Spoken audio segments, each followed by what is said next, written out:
शादी के बाद टूनी पहली बार माँ बनने वाली थी।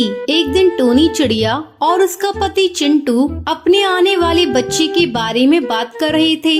हे भगवान, मुझे बेटा ही देना। मेरी सारी सहेलियों को पहली बार बेटा ही हुआ था, लेकिन अगर मेरी बेटी हो गई तो मेरी नाक ही कट जाएगी। बेटी होने से केवल तुम्हारी ही नाक नहीं कटेगी, मेरी नाक भी कट जाएगी। मैंने अपने सारे दोस्तों से कह दिया है, मेरे तो बेटा ही होगा। कुछ महीने गुजर जाने के बाद अचानक एक दिन टूनी चिड़िया की अंडों की डिलीवरी का टाइम आ जाता है। टूनी का पति जल्दी से बुलबुल डॉक्टर को बुलाकर लाता है। टूनी चिड़िया एक सुंदर चिड़िया को जन्म देती है। डॉक्टर बुलबुल उसके पति को बताती है, बधाई हो भाई साहब, आपके घर में लक्ष्मी आई है।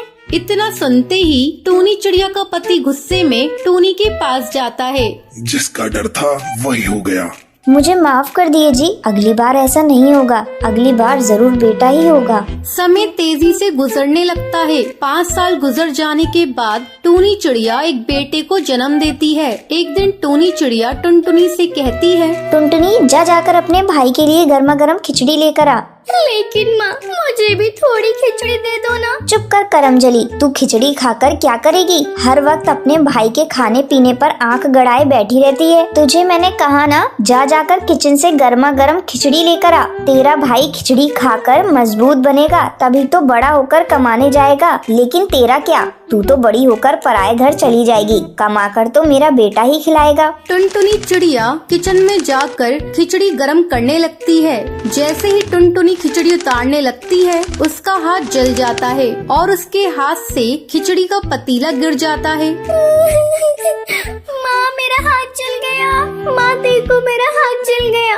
अरे जाइए जी, जाकर देखिए क्या किया इस टुनटुनी ने। इस लड़की से एक काम ढंग से नहीं होता। चिंटू चिड़ा किचन में जाता है और वो देखता है किचन में सारी खिचड़ी जमीन पर पड़ी है। चिंटू टुनटुनी को जोरदार थप्पड़ लगाता है। कमबख्त, ये तूने क्या किया? सारी खिचड़ी तूने बर्बाद कर दी। चिंटू की चिल्लाने की आवाज सुनकर टूनी चिड़िया वहाँ पर आती है। टूनी, आज इसे खाना मत देना। आप तो केवल इसका आज का खाना बंद कर रहे हैं, मैं तो इसका कल भी खाना बंद रखूंगी। मुझे तो लगता है इसने जानबूझकर खिचड़ी गिराई है, क्योंकि ये अभी भी मुझसे खिचड़ी खाने को मांग रही थी। नहीं माँ, मैंने जानबूझकर खिचड़ी नहीं गिराया। ये देखो, मेरा हाथ जल गया है। कहाँ जला है? जलने का तो निशान मुझे कहीं नजर नहीं आ रहा है। ला, मैं तुझे जलाकर बताती हूँ कैसे जलता है। टूनी जैसे ही टुनटुनी का हाथ जलाने के लिए आगे बढ़ती है, तभी गोलू रोने लगता है। मत रो बेटा, मैं तुझे अभी खिचड़ी देती हूँ। मुझे पता है तुझे भूख लगी है। इस कमबख्त ने तो सारी खिचड़ी गिरा दिया। मेरे लाल को भूखा रहना पड़ रहा है। धीरे धीरे टुनटुनी और गोलू बड़े हो जाते हैं। माँ, ये देखो, मुझे कॉलेज में स्कॉलरशिप मिली है। मेरी पढ़ाई के लिए आपको कोई पैसे नहीं खर्चने होंगे। मैं पढ़ लिख कर डॉक्टर बनना चाहती हूँ। बड़ी आई डॉक्टर बनने वाली। डॉक्टर तो मेरा बेटा बनेगा। गोलू गोलू, तू हर समय खेलता क्यों रहता है? अगर तू इसी तरह खेलता रहा तो डॉक्टर कैसे बनेगा? गोलू अपने माँ बाप के लाड प्यार की वजह से बुरी तरह से बिगड़ चुका था। उसका अब सारा दिन जंगल के कड़कनाथ सेठ के यहाँ जुआ खेलने में बीतने लगा। इधर टुनटुनी पढ़ लिख कर डॉक्टर बन जाती है।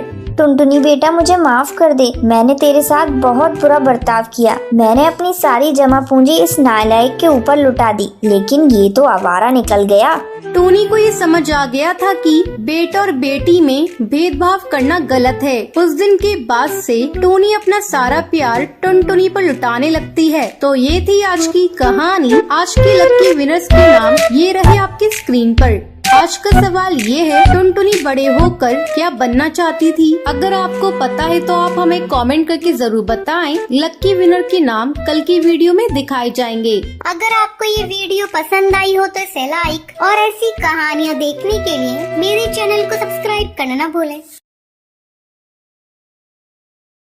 सुंदरवन जंगल में गोपी चिड़िया अपनी बूढ़ी बीमार माँ कोकिला कोयल के साथ रहती थी। वो टोकरियाँ बनाकर उन्हें जंगल में बेचकर अपना घर का गुजारा करती थी। माँ, मैं टोकरियाँ बेचने के लिए बाजार जा रही हूँ, तुम दवाई खाकर सो जाना। ठीक है बेटा, तुम जाओ, ध्यान से वापस आना, ज्यादा देर मत लगाना। मैं अकेली बूढ़ी तुझे कहाँ कहाँ ढूंढती फिरूंगी। हाँ माँ, तुम मेरी चिंता मत करो। अब गोपी चिड़िया जंगल में टोकरियाँ बेचने लगती है। टोकरियाँ ले लो, अच्छी अच्छी रंग बिरंगी टोकरियाँ ले लो। आओ राशि बहन, मीरा बहन, ये टोकरियाँ ले लो, अपने घर में सजाना, बहुत अच्छी लगेगी। अच्छा गोपी चिड़िया, ये टोकरी कितने रुपए की बेच रही हो? राशि बहन, पूरे 50 रुपए की, बहुत ही मजबूत टोकरी है ये, ले लो ना बहन। राशि चिड़िया और मीरा उससे टोकरियाँ खरीद कर वहाँ से चली जाती हैं। अभी तो सिर्फ 2 टोकरियाँ बिकी हैं, इससे कहाँ गुजारा होगा? माँ की दवाई नहीं आएगी, इस जंगल में तो कोई टोकरियाँ खरीदता ही नहीं है। चलो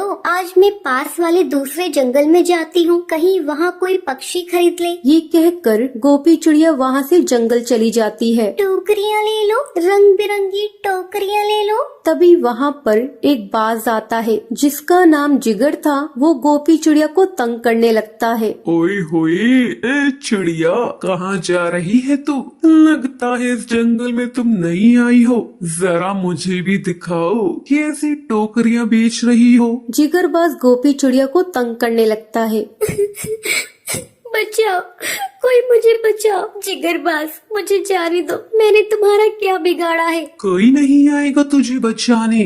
गोपी चिड़िया, आज तू मेरा शिकार बनेगी। तभी अहम कौआ वहाँ पर अपने दोस्तों के साथ आ जाता है और जिगरबाज को मार के भगा देता है। आपका बहुत बहुत शुक्रिया, आपने मेरी जान बचाई। मैं तो यहाँ पर टोकरियाँ बेचने आई थी, लेकिन यहाँ तो मेरी जान पर बात आ गई। अरे चिड़िया, तुम घबराओ मत, लाओ ये सारी टोकरियाँ मैं खरीद लेता हूँ। अहम कौआ गोपी चिड़िया से सारी टोकरियाँ खरीद लेता है। गोपी चिड़िया खुशी खुशी वहाँ से चली जाती है। अब रोज अहम कौआ गोपी चिड़िया से मिलने के लिए उसके जंगल जाता था और उससे टोकरियाँ खरीदने के बहाने उससे बातें करता था। एक दिन गोपी चिड़िया, पता नहीं मुझे तुमसे कब प्यार हो गया। मैं तुमसे शादी करना चाहता हूँ, क्या तुम मुझसे शादी करोगी? अहम कौए, मैं भी तुम्हें बहुत पसंद करती हूँ, लेकिन मेरी माँ बहुत बीमार है, मैं उन्हें छोड़कर तुमसे शादी नहीं कर सकती। गोपी चिड़िया, इतनी सी बात, मैं हूँ ना, मैं शादी के बाद तुम्हारा और तुम्हारी माँ का ख्याल रखूंगा।